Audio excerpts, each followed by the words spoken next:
When I enter into a selling situation and I've somewhat figured out if this person is a D, an I, an S, or a C, I'm going to adapt a little bit of how I speak or behave to them so that I tune into their frequency.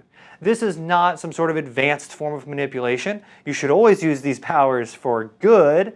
However, it's important to know that getting on the same frequency of another person is only a way to better help them. If I went to a foreign country, it would be better for me to learn their language. That's not manipulation. That's just good behavior. And we like it when people come to our country and they speak our language. It's the same in selling. People tune to their own frequency, and if you can adapt to their frequency, you'll better be able to help them. So how do I sell to a D? It's simple. First, don't be intimidated. The primary emotion of a D is anger or frustration. They're the easiest to pick out because they growl like a bear, they let you know that they're there, they're very straight and to the point. So how do I handle them? Well, I handle them a lot like I would if I was fighting a bull. I don't punch them in the nose. A lot of people will tell you you've got to confront the D. Nope. You actually want to deal with them with options.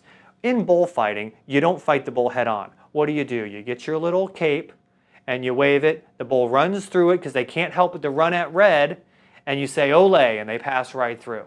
It's the same when you're selling to a D. Your little cape, options.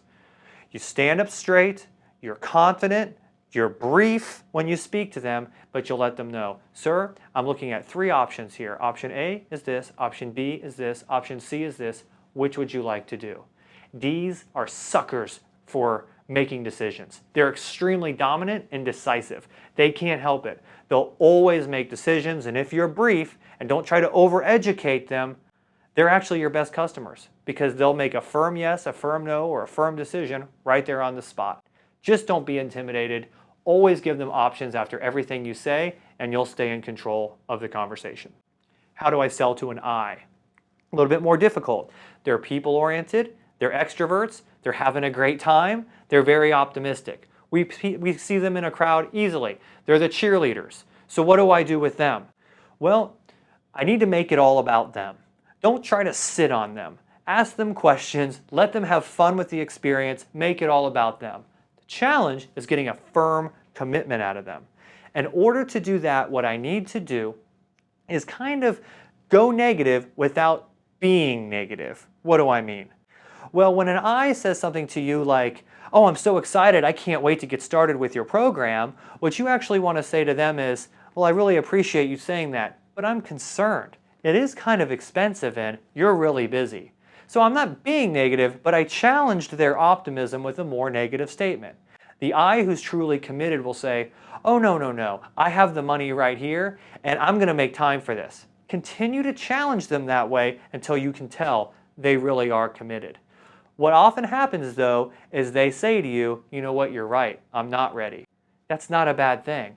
The worst thing is to be chasing after people who really just wanted to make you happy and couldn't make a firm commitment. So how do I sell to an S? Remember, they're also people-oriented, but they're introverted. The important thing is that I calm down. I don't use a lot of hand gestures.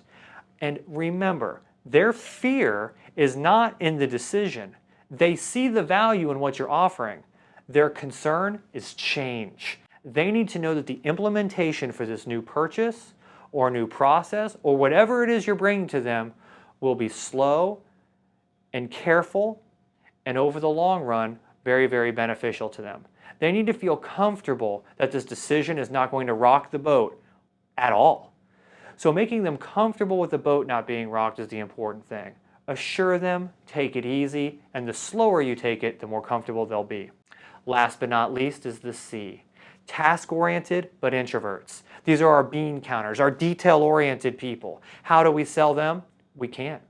And they're not comfortable making decisions. Their primary emotion is fear or concern.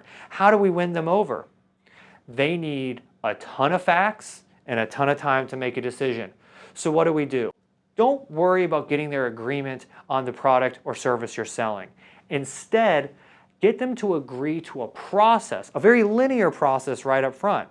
You let them know, step 1, we're going to investigate this. Step 2, we're going to look at timeline. Step 3, we're going to look at budget. You walk them through your whole sales process and get them to agree to the process first.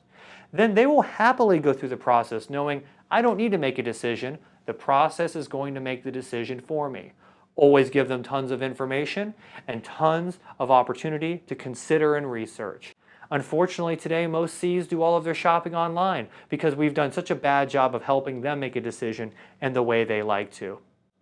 I hope that these DISC methods of selling can help you. Watch other videos to figure out how to pick out the DISC in any situation, but I can assure you, if you get on the same frequency of someone else and you follow just those simple little steps in each category, you'll connect with a lot of people you wouldn't otherwise, because most people sell the way they would buy, and for most of us, that's only a quarter of the population we can then reach.